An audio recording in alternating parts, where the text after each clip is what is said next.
Let's jump into a call. We have somebody here from the Mhm. Netherlands who's been on the line for an hour and really wants to ask a question. So let's talk with Kay in the Netherlands. Awesome. Let's do it. Welcome to the show, Kay. How can we help you tonight? Hello. Hi, I hope you guys are all right tonight. Doing good. Happy you're on the line. I know it's late over there. Yeah, it's 2 a.m. That's Oof. 2 a.m. Yeah.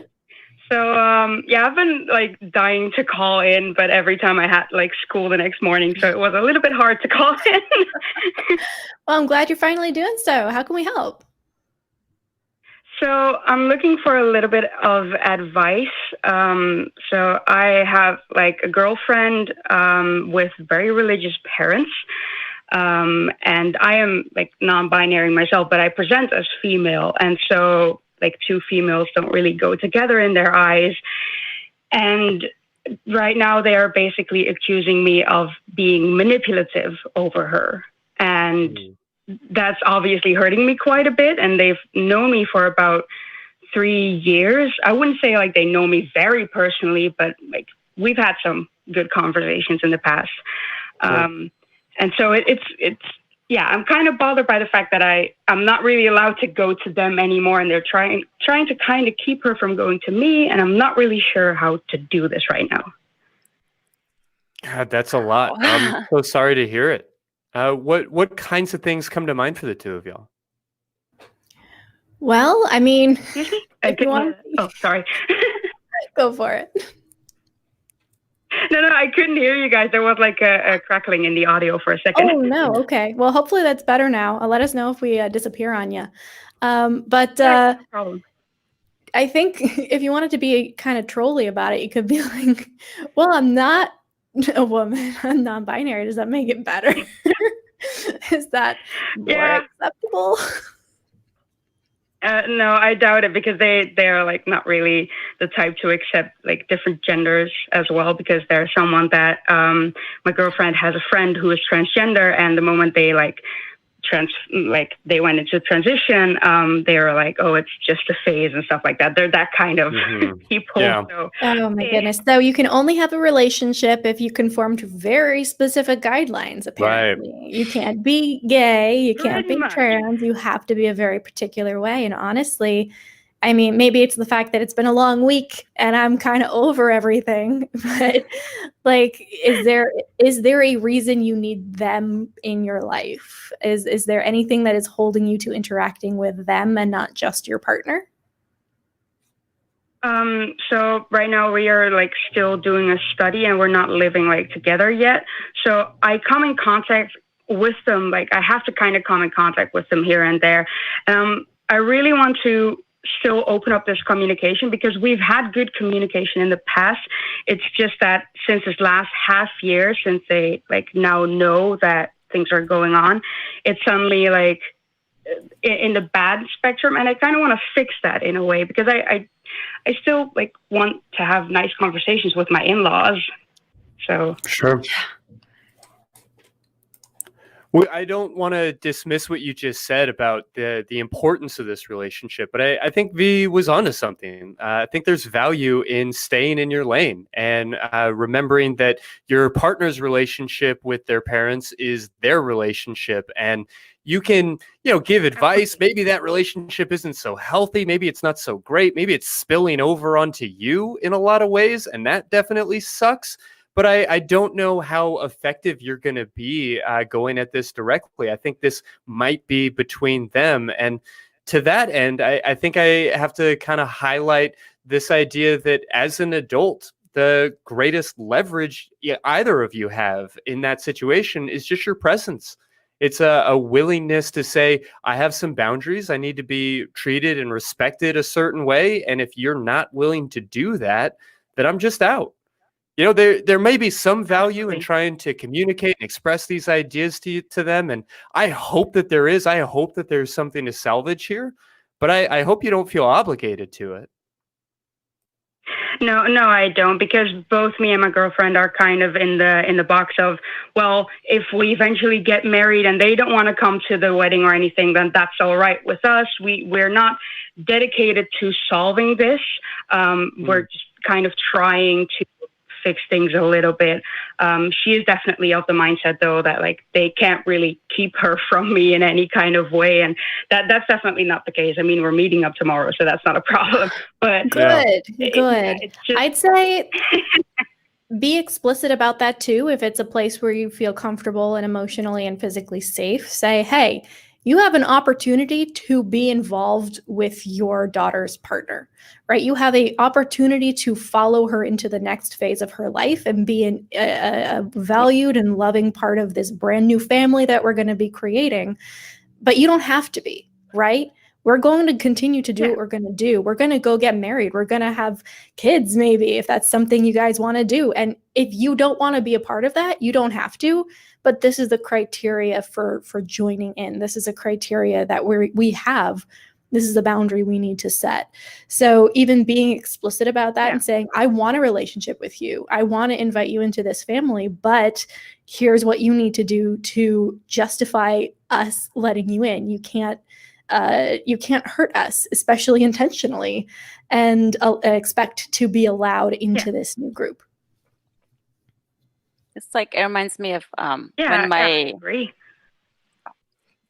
when my cousin came out, my one member of my family, my aunt was not really great about it, and he's like this really sensitive kid, but he's like, words were along the lines of like, this is not a discussion and it's not going to change.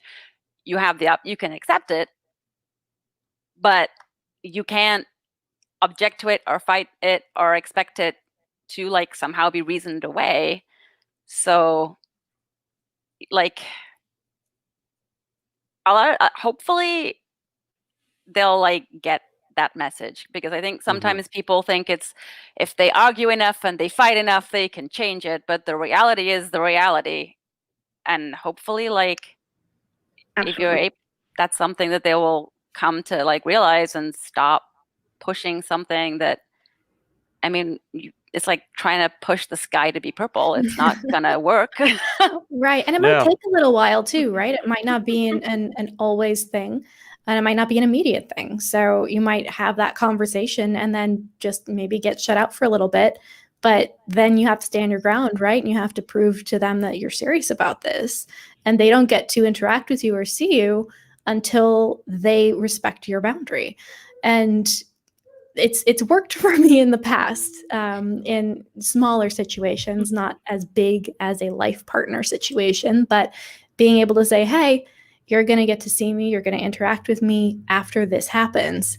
And they're like, oh no, you're bluffing, I'm going to continue on. No, this is how it's working now. And then finally they come around.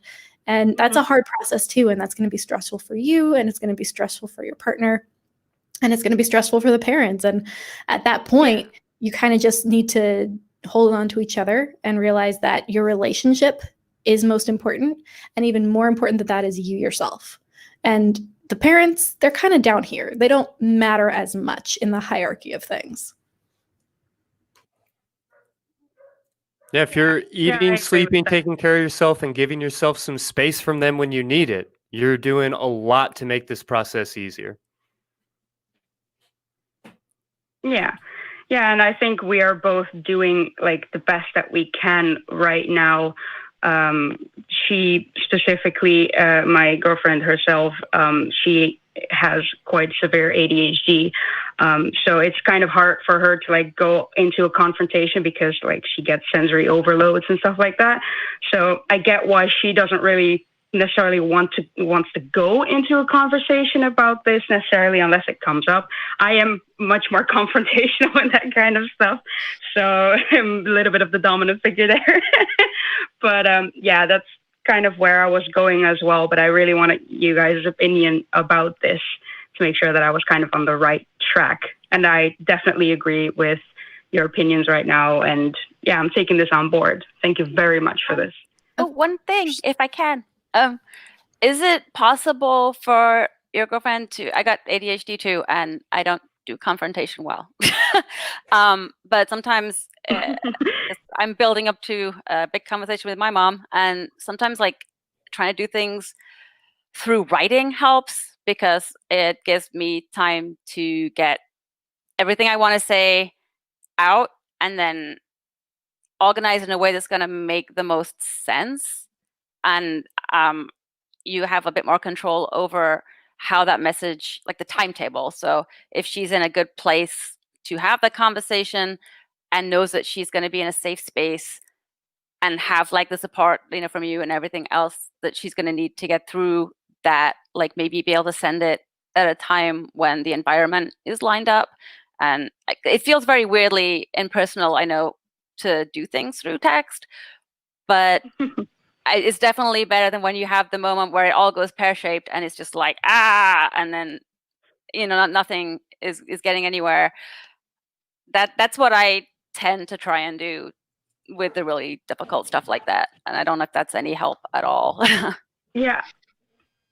It definitely is, because when she was still in church and kind of forced into like the church situation, what I actually told her to do, what might help her, because she tends to forget a lot of things, a lot of the arguments that she wants to make. I told her to like write the arguments down and kind of what would they ask you and stuff like that. And that helped her a lot back then. So that might help her in this case as well. I totally agree. I understand where you're coming from. Yeah, I do that too. If I don't have the bullet, because when the stress hits, my brain's just like wiped. It's all gone. It's all Post-it notes on a wall, and now the wall is bare. So sometimes I'll just write it all out on paper. I will have it. I didn't. No. Online confrontation in front of a camera, sure. Stick me in front of a camera and I'll yell at you all day. In real life, not okay. Not a thing. Me and my girlfriend are both like writers kind of people. We role play a lot, so we are good on this front. I like the idea. Well, I love that idea, Miss Okest. I love that. Where it might not be the ideal situation. Again, none of this is ideal, and we can't hold out for ideal all the time. But if your girlfriend wants to express this and is in a position where she can do that through writing, that could be a viable alternative. I've communicated that way with many people that I loved about difficult topics, and it doesn't always work out perfectly, and there's not as much emotional catharsis, but it still gets the point across, and it still keeps that window of communication open while still establishing that barrier of, I'm going to talk to you, I'm going to communicate, but I'm going to do it on my terms. And it's not going to be in a situation where I feel at a disadvantage or put in a position of defense. Yeah. No, I totally agree. I have that experience too with some of the stuff that I've been through, and I got my message across much better being able to write things down, because I knew that I wouldn't forget anything like afterwards. Oh, I should have said this. I should have said this. That kind of a thing. So, yeah. Oh, all the time. Doctor's appointments, even conversations like with a internet caller, like, I need to write everything down first. But thank you so much for calling, Kay. I really appreciate the fact that you stayed up so late to talk with us, and that you called in, and that we were able to hopefully help a little bit. You guys definitely helped. I was quite insecure about how to go about this, but I'm much securer now in my position that I think I'm doing the right thing right now. So thank you guys very much for this. I'm sorry if I sounded a bit tired. It's after 2 a.m. You can sound as tired as you need to.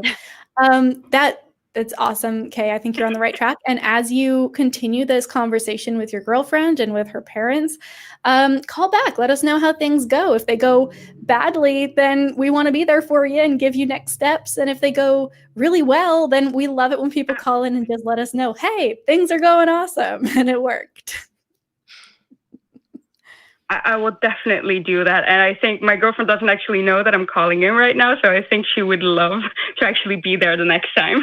Oh, yeah. Get her on the phone, too. I love that idea.